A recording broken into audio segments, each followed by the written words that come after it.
ഞാൻ ഇന്ന് മൗത്ത് വാഷിനെ കുറിച്ചാണ് സംസാരിക്കാൻ പോകുന്നത്. ഇനി മൗത്ത് വാഷിനെ കുറിച്ച് സംസാരിക്കുന്നത് വളരെ ഇമ്പോർട്ടന്റ് ആയിട്ടുള്ള ഇൻസിഡന്റ് നടന്നതുകൊണ്ടാണ്.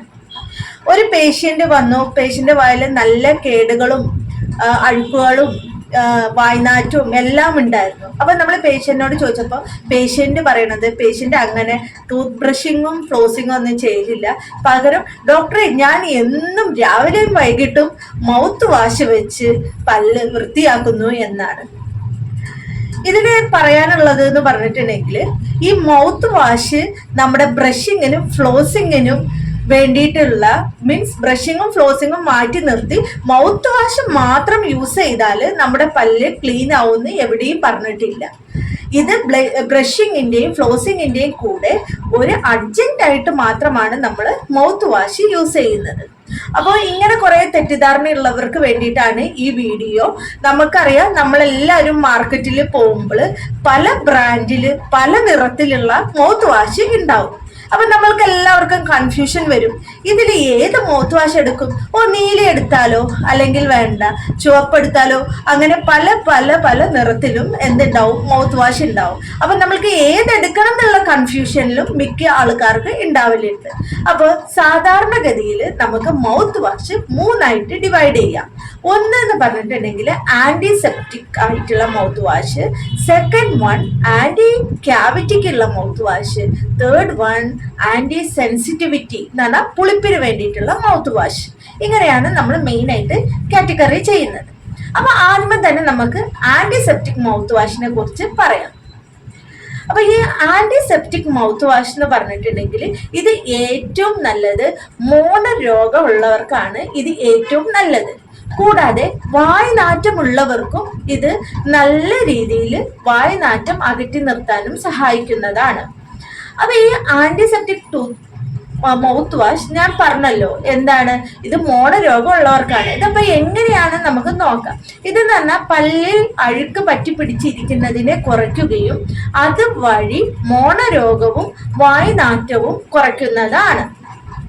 ഇനി നമ്മൾക്ക് രണ്ടാമത്തെ ടൈപ്പ് ഏതാണെന്നുള്ളത് നോക്കാം. പക്ഷെ ആ രണ്ടാമത്തെ ടൈപ്പിൽ പോണതിന്റെ മുന്നേ ഒരു കാര്യം കൂടെ പറഞ്ഞോട്ടെ. ഈ ആന്റിസെപ്റ്റിക് മൗത്ത് വാഷ് ചെറിയ നീറ്റിലൊക്കെ ഉണ്ടാക്കും. ചിലർ വന്ന് പറയലുണ്ട്, ഡോക്ടറെ ഞാൻ ആ മൗത്ത് വാഷ് യൂസ് ചെയ്തിട്ട് എനിക്കൊരു ബേണിങ്, എനിക്ക് എൻ്റെ കവിളും വായും എല്ലാം ഭയങ്കര ഒരു എന്താ പറയുക, ഒരു എരിച്ചിൽ അനുഭവപ്പെടുന്നു, ഒരു ബേൺ ചെയ്യണത് പോലെ. അപ്പോൾ നമ്മൾ എന്ത് ചെയ്യണമെന്ന് വെച്ചിട്ടുണ്ടെങ്കിൽ നമ്മൾ എപ്പോഴും മൗത്ത് വാഷ് എടുക്കുമ്പോൾ ആൽക്കഹോൾ കണ്ടന്റ് ഇല്ലാത്തത് നമ്മൾ എടുക്കേണ്ടതാണ്. അപ്പൊ നമ്മൾ പ്രത്യേകിച്ച് നമ്മൾ ഒരു മൗത്ത് വാഷിന്റെ ബോട്ടിൽ എടുക്കുമ്പോൾ ഇത് ആൽക്കഹോൾ ഫ്രീ ആണ്, ഇതിൽ ആൽക്കഹോൾ കണ്ടന്റ് ഇല്ല എന്നുള്ളത് നമ്മൾ ഉറപ്പുവരുത്തേണ്ടതാണ്. നിങ്ങൾ ആരെങ്കിലും മൗത്ത് വാഷ് ഇങ്ങനെ എടുക്കാൻ ചെന്നപ്പോൾ നിങ്ങൾ ആരെങ്കിലും ഇങ്ങനെ നോക്കിയിട്ടുണ്ടോ, ഇതിൽ കണ്ടന്റ് ആൽക്കഹോൾ ഉണ്ടോ, അങ്ങനെ എന്തെങ്കിലും നിങ്ങൾ ആരെങ്കിലും നോക്കിയിട്ടുണ്ടോ? ഉണ്ടെന്നുണ്ടെങ്കിൽ എൻ്റെ ഈ വീഡിയോയുടെ താഴെ കമന്റ് ചെയ്തതാണ്. അപ്പൊ ആന്റിസെപ്റ്റിക്കിന്റെ മനസ്സിലായല്ലോ എന്താണ്. അതിൽ നമ്മൾ ഒരു ചെറിയ നീറ്റിൽ ഉണ്ടാവും, അതിൽ നമ്മൾ ആൽക്കഹോൾ കണ്ടന്റ് ഇല്ലാത്തത് വേണം നമ്മൾ സെലക്ട് ചെയ്യാനായിട്ട് ഉള്ളത്.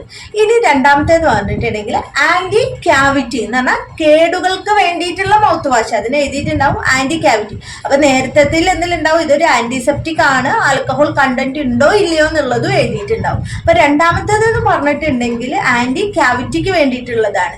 ഇതിൽ നമ്മൾക്കറിയാം, ഇതിൽ ഈ മൗത്ത് വാഷ് നമുക്ക് ഫ്ലൂറൈഡ് കണ്ടന്റ് ഉണ്ടാവും. ഈ ഫ്ലൂറൈഡ് കണ്ടന്റ് നമുക്കറിയാലോ നമ്മുടെ പല്ലിൽ കേട് വരാതിരിക്കാനായിട്ട് സഹായിക്കുന്നത് ആണ്.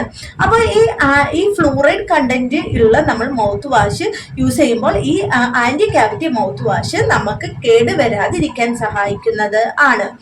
അപ്പോൾ ആദ്യമേ തന്നെ നമ്മൾ ശ്രദ്ധിക്കേണ്ടതെന്ന് പറഞ്ഞിട്ടുണ്ടെങ്കിൽ ഇത് നമ്മൾ ബ്രഷ് ചെയ്ത മീൻസ് ടൂത്ത് പേസ്റ്റ് വെച്ച് നമ്മൾ ബ്രഷ് ചെയ്ത ഉടനെ നമ്മൾ ഇത് യൂസ് ചെയ്യരുത്. കാരണം ടൂത്ത് പേസ്റ്റിലും എന്തുണ്ട്, ഫ്ലൂറൈഡ് ഉണ്ട്. അപ്പോൾ ഈ മൗത്ത് വാഷ് യൂസ് ചെയ്യാനായിട്ട് നിങ്ങൾ പ്രത്യേക സമയം കണ്ടെത്തേണ്ടത് ആണ്. ഇനി രണ്ടാമത്തേന്ന് പറഞ്ഞിട്ടുണ്ടെങ്കിൽ നമ്മൾക്ക് അറിയാം നമ്മളിപ്പോൾ ഞാൻ പറഞ്ഞു സെൻസിറ്റിവിറ്റിക്ക് വേണ്ടിയിട്ടുള്ള മൗത്ത് വാഷ് എന്ന് പറഞ്ഞാൽ ആന്റി സെൻസിറ്റിവിറ്റിക്ക് വേണ്ടിയിട്ട് മീൻസ് സെൻസിറ്റിവിറ്റിക്ക് വേണ്ടിയിട്ടുള്ള മൗത്ത് വാഷാണ്. അപ്പോൾ ഇതെന്ന് പറഞ്ഞിട്ടുണ്ടെങ്കിൽ നമ്മൾ യൂസ് ചെയ്തിട്ടുണ്ടെങ്കിൽ നമുക്ക് നമ്മുടെ പല്ലിന്റെ പുളിപ്പ് നമ്മൾക്ക് കുറയ്ക്കാവുന്നത് ആണ്.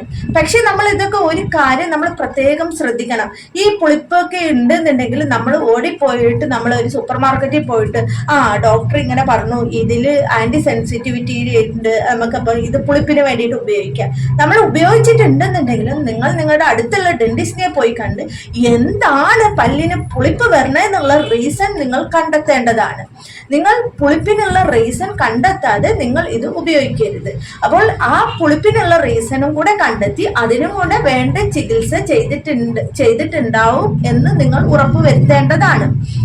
പിന്നെ ഏതൊരു മൗത്ത് വാഷ് നമ്മൾ യൂസ് ചെയ്യുകയാണെന്നുണ്ടെങ്കിലും അത് നമ്മൾ പെർമനന്റ് ആയിട്ട് യൂസ് ചെയ്യുന്ന കുറേ നാളത്തേക്ക് നമ്മൾ ഒരിക്കലും നമ്മൾ മൗത്ത് വാഷ് യൂസ് ചെയ്യരുത്. അത് ഡോക്ടറുടെ നിർദ്ദേശപ്രകാരം കൂടി വന്നാൽ ഒരു 2 ആഴ്ച അല്ലെങ്കിൽ 1 മാസം ഇങ്ങനെയാണ് നമ്മൾ മൗത്ത് വാഷ് യൂസ് ചെയ്യുന്നത്. നമ്മൾ സ്ഥിരമായി ഇത് കേൾക്കണം, ഇത് പ്രത്യേകിച്ച് കേൾക്കണം. നമ്മൾ സ്ഥിരമായി മൗത്ത് വാഷ് യൂസ് ചെയ്തിട്ടുണ്ടെങ്കിൽ നമ്മുടെ പല്ലിൽ എന്തുണ്ടാവും, സ്റ്റെയിനിങ് വരുന്നതാണ്. ഒരു യെല്ലോ ടു ബ്രൗണിഷ് നിറത്തിൽ നമ്മുടെ പല്ലിൽ സ്റ്റെയിൻസ് വരുന്നതാണ് നമ്മൾ സ്ഥിരമായിട്ട് മൗത്ത് വാഷ് യൂസ് ചെയ്തിട്ടുണ്ടെങ്കിൽ. അത് മാത്രമല്ല, നമ്മുടെ വായിലുള്ള നല്ല ബാക്ടീരിയനെ കൂടെ ഇതെന്ത് ഇല്ലാണ്ട് ആക്കുന്നതാണ്. നമ്മുടെ വായിലുള്ള നല്ല ബാക്ടീരിയനെ കൂടെ എന്തുണ്ടാവും, ഇത് ഇല്ലാണ്ടാക്കുന്നതാണ്. പിന്നെ നമ്മൾക്ക് എന്തുണ്ടാവും, കുറെ നാൾ യൂസ് ചെയ്യുമ്പോൾ നമ്മുടെ വായിൽ രുചി, നമ്മൾക്ക് നമുക്കറിയാം നമ്മുടെ വായിൽ ടങ്ങിലുള്ള ടേസ്റ്റ് ബഡാണ് നമുക്ക് ഓരോ രുചി, ഓരോ ടേസ്റ്റ് നമുക്ക് ഡിഫറൻഷിയേറ്റ് ചെയ്യണത്. അതിനും നമ്മൾക്ക് ആ ടേസ്റ്റ് നമുക്ക് ഡിഫറൻഷിയേറ്റ് ചെയ്യാൻ പറ്റാത്തുള്ള ഒരു ചാൻസും ഉണ്ടാവും. പിന്നെ നമ്മൾക്ക് അലർജി ഉണ്ടാവാം, ഹൈപ്പർ സെൻസിറ്റിവിറ്റി ഉണ്ടാവാം. അതേപോലെ നമ്മൾക്ക് ഇതുകൊണ്ട് നമ്മൾക്ക് മോണയിൽ ഇൻഫ്ലമേഷൻസ് ഒക്കെ വരാം. അതുകൊണ്ട് നമ്മൾ ഒരിക്കലും നമ്മൾക്ക് സ്ഥിരമായിട്ട് എന്ത് യൂസ് ചെയ്യാം, നമുക്ക് ടൂത്ത് ബ്രഷും പേസ്റ്റും ഫ്ലോസിങ്ങും ആണ് നമ്മൾ സ്ഥിരമായിട്ട് യൂസ് ചെയ്യേണ്ടത്. ഇതെന്ന് പറഞ്ഞിട്ടുണ്ടെങ്കിൽ എന്തെങ്കിലും ട്രീറ്റ്മെന്റിന്റെ ശേഷമോ അല്ലെങ്കിൽ ഒരു പെർട്ടിക്കുലർ കണ്ടീഷൻ ഉണ്ടാകുമ്പോഴോ നമ്മൾ ഒരു കുറച്ച് കാലത്തേക്ക് വേണ്ടിയിട്ട് മാത്രമാണ് നമ്മൾ ഈ മൗത്ത് വാഷ് യൂസ് ചെയ്യുന്നത്. അപ്പൊ ഇത് നമ്മൾ പ്രത്യേകം നോട്ട് ചെയ്യണം. മൗത്ത് വാഷ് നിങ്ങൾ ആരും സ്ഥിരമായിട്ട് യൂസ് ചെയ്യരുത്. അത് ഒരു ഡോക്ടറുടെ നിർദ്ദേശപ്രകാരം ഡോക്ടർ എത്ര നാളത്തേക്കാണോ പ്രിസ്ക്രൈബ് ചെയ്യണത് അതുവരെ മാത്രമേ യൂസ് ചെയ്യാവുള്ളൂ. പിന്നെ എല്ലാവരുടെ ഒരു പ്രത്യേക ശ്രദ്ധയ്ക്ക് മൗത്ത് വാഷ് വെച്ചിട്ട് മാത്രം നിങ്ങൾ യൂസ് ചെയ്തെന്ന് വിചാരിച്ച് നിങ്ങളുടെ വാ ക്ലീൻ ആവുകയില്ല. എപ്പോഴും മൗത്ത് വാഷ് ഒരു എന്താണ് ടൂത്ത് ബ്രഷിന്റെ മീൻസ് ടൂത്ത് പേസ്റ്റിന്റെയും ടൂത്ത് ബ്രഷിന്റെയും ഫ്ലോസിങ്ങിന്റെയും കൂടെ ഒരു അഡ്ജന്റ് ആയിട്ട് ഒരു അഡ്ജന്റ് ആയിട്ട് മാത്രമേ അത് നമ്മളുടെ വായിൽ ശുചീകരിക്കുകയുള്ളൂ. അപ്പൊ ഇനി നിങ്ങൾക്ക് ഈ മൗത്ത് വാഷ് റിലേറ്റഡ് ആയിട്ടുള്ള എല്ലാ തെറ്റിദ്ധാരണയും മാറിയിട്ടുണ്ടെന്ന് വിശ്വസിക്കുന്നു. അതേപോലെ ഈ മൗത്ത് വാഷ് യൂസ് ചെയ്തതിന് ശേഷം ഏത് മൗത്ത് വാഷ് ആയിക്കോട്ടെ അത് യൂസ് ചെയ്തതിന് ശേഷം 1/2 മണിക്കൂർ കഴിഞ്ഞിട്ട് മാത്രമേ നമ്മൾ ഫുഡ് അങ്ങനത്തെ വെള്ളങ്ങളൊക്കെ കുടിക്കാവുകയുള്ളൂ. അപ്പോൾ ഇപ്പൊ മൗത്ത് വാഷ് എങ്ങനെ നമുക്ക് ഇപ്പൊ എല്ലാവർക്കും എനിക്ക് തോന്നുന്നു എൻ്റെ ഈ വീഡിയോയിൽ എല്ലാവർക്കും മനസ്സിലായെന്ന് തോന്നുന്നു. നമ്മളിപ്പോൾ ഒരു ഷോപ്പിൽ പോയിട്ടുണ്ടെങ്കിൽ പല മൗത്ത് വാഷ് കാണും. അപ്പൊ നമ്മുടെ ആവശ്യത അനുസരിച്ച് എങ്ങനെ മൗത്ത് വാഷ് സെലക്ട് ചെയ്യണമെന്ന്. അതിലൊരു കാര്യം കൂടെ മറന്നുപോയി, ആന്റി ക്യാവിറ്റിക്കുള്ള മൗത്ത് വാഷ് നമുക്ക് ഈ കമ്പി ഇടുന്നവർക്കും ഡ്രൈ മൗത്ത് എന്ന് പറഞ്ഞാൽ വായില് സലൈവ കുറവുള്ളവർക്കും നമുക്ക് ഈ ആന്റി ക്യാവിറ്റിയുടെ മൗത്ത് വാഷ് നമുക്ക് യൂസ് ചെയ്യാവുന്നതാണ്. അതുകൊണ്ട് ഇപ്പോൾ നിങ്ങൾക്ക് എങ്ങനെ മൗത്ത് വാഷ് മാർക്കറ്റിലൊക്കെ പോയാൽ എങ്ങനെ മേടിക്കണം എന്നുള്ളതും മനസ്സിലായിട്ടുണ്ടാവുമെന്ന് ഞാൻ വിശ്വസിക്കുന്നു. ഇനി തെറ്റ് വരുത്തരുത്. പ്രോപ്പറായിട്ടുള്ള മൗത്ത് വാഷ് പ്രോപ്പറായിട്ട് ഡോക്ടർ പറയുന്ന പ്രിസ്ക്രിപ്ഷൻ രീതിയിൽ ആ ഷോർട്ട് ടൈമിൽ മാത്രമേ മൗത്ത് വാഷ് യൂസ് ചെയ്യാൻ പാടുള്ളൂ എന്ന് നിങ്ങൾക്ക് മനസ്സിലായെന്ന് വിചാരിക്കുന്നു. ഇനി എൻ്റെ ചാനൽ സബ്സ്ക്രൈബ് ചെയ്യുക. ഇതേപോലെ നിങ്ങൾക്ക് കൂടുതൽ നല്ല ഉപകാരപ്പെടുന്ന വീഡിയോസ് ചെയ്യുന്നതാണ്. നിങ്ങളുടെ തെറ്റിദ്ധാരണകളൊക്കെ